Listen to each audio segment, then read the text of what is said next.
Excellencies, Speaker of the Parliament, Ministers, Ambassadors, fellow parliamentarians, distinguished scholars, brothers and sisters, comrades and friends, Assalamu alaikum. I traveled for 24 hours to reach Jakarta, and I stayed in Jakarta for 24 hours, and I will fly back this evening over 24 hours to England. It's something of a record for me in a lifetime of flying visits, but I am honored to have been invited and to be able to make this contribution today for several reasons. First of all, when I was a child, my father used to talk to me about something called bandung. I didn't know what was bandung, but he knew that it was a place and an idea of a new alignment. They called it non-alignment, but it was a new alignment against colonialism, imperialism, domination of the weak by the strong, against European colonial settler states, and at Bandung, the declaration of freedom of the land of 1 million martyrs, revolutionary Algeria, was made. And I knew that Indonesia one day would return to the path which the great and late President Sukarno had blazed. And I'm glad to be here in this new political era in Indonesia. This country, which is such a significant part of the Muslim Ummah, an Ummah which bears the primary responsibility for coming to the side of the Palestinian people and helping them to achieve their freedom and independence. Thirdly, I wanted to be here because this, in the long 35-year campaign in which I have been involved, and many here have campaigned for longer, this is a decisive moment, not just because the Palestinian people are on the verge of reunification of the national movement, which, as His Excellency from the Foreign Ministry said, is a necessary, not sufficient, but necessary condition for victory and for liberation for the Palestinian people. But just as importantly, we are living at a moment for which I thank God both that I'm living and also for the moment when the Arab masses from Marrakesh to Bahrain, from the Atlantic to the Gulf, are rising up and overthrowing their dictatorships, which is another necessary condition, not only for freedom for themselves, but freedom for the Palestinian people too. And in parenthesis, I say this, to the Arab governments. Your doctors and nurses are not criminals because they come to the aid of people wounded by your regimes when they are demonstrating for freedom and democracy. Your people are not rats to be hunted. Your people are not germs to be extirpated.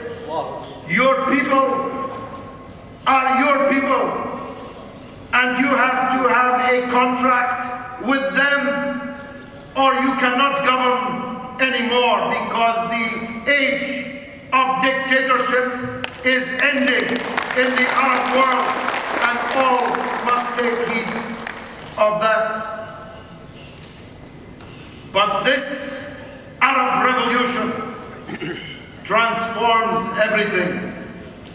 Israel used to boast that it was the only democracy in the region. Well, it wasn't much of a democracy if you were one of the millions of Palestinians living decade after decade under their brutal military occupation.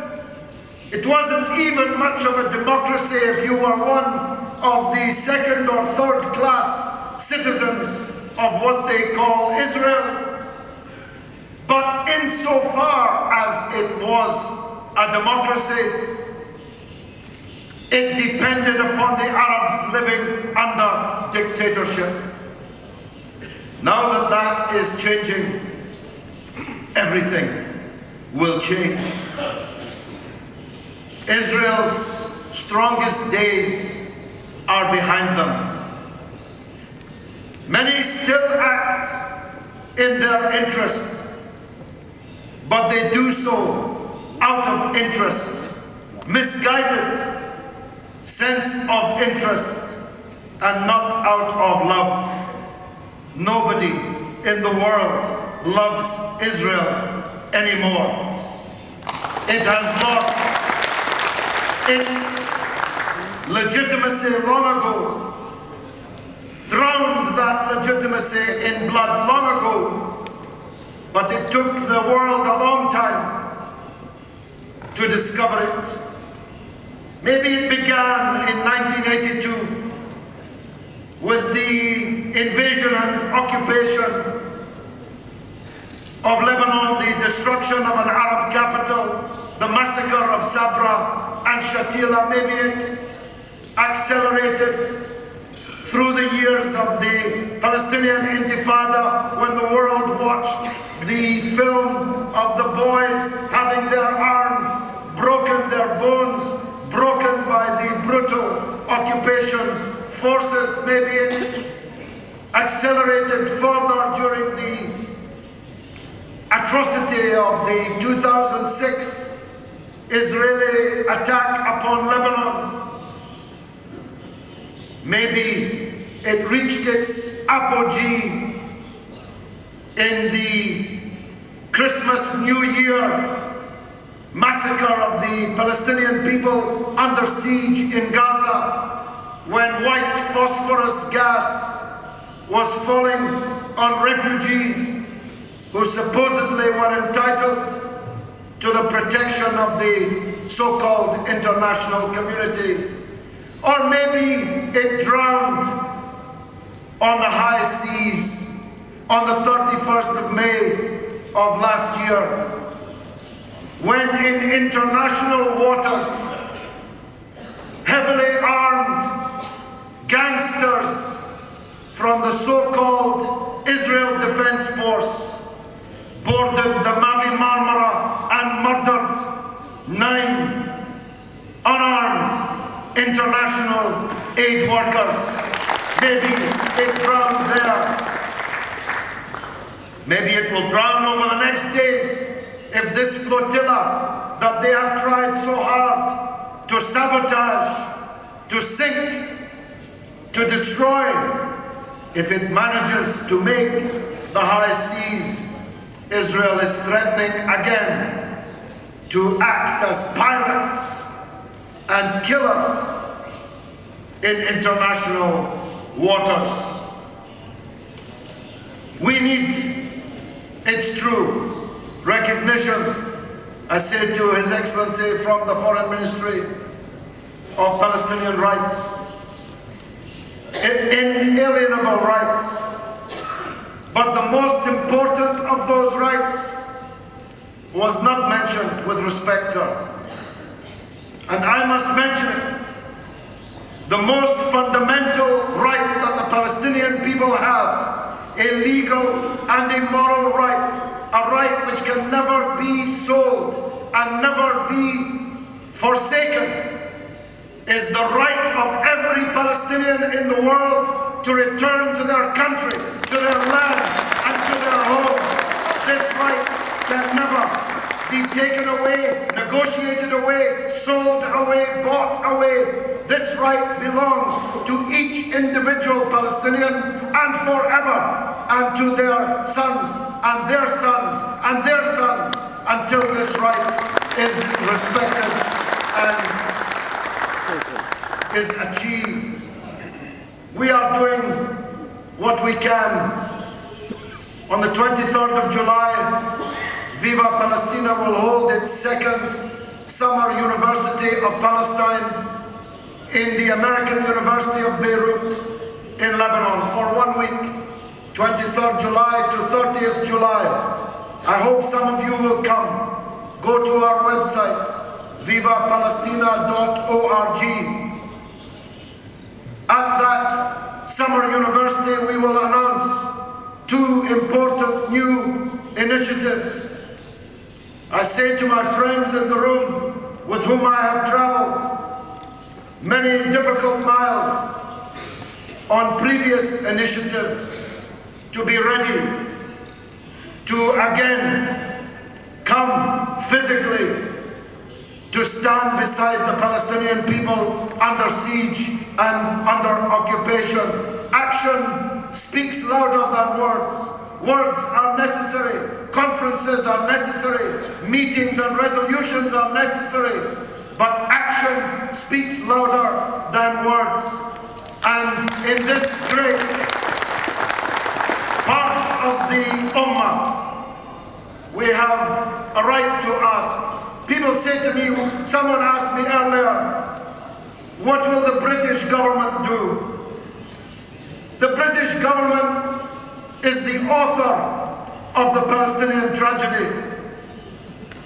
The British Foreign Minister, Balfour, committed a crime unprecedented in the history of even imperialism, bloody as it is.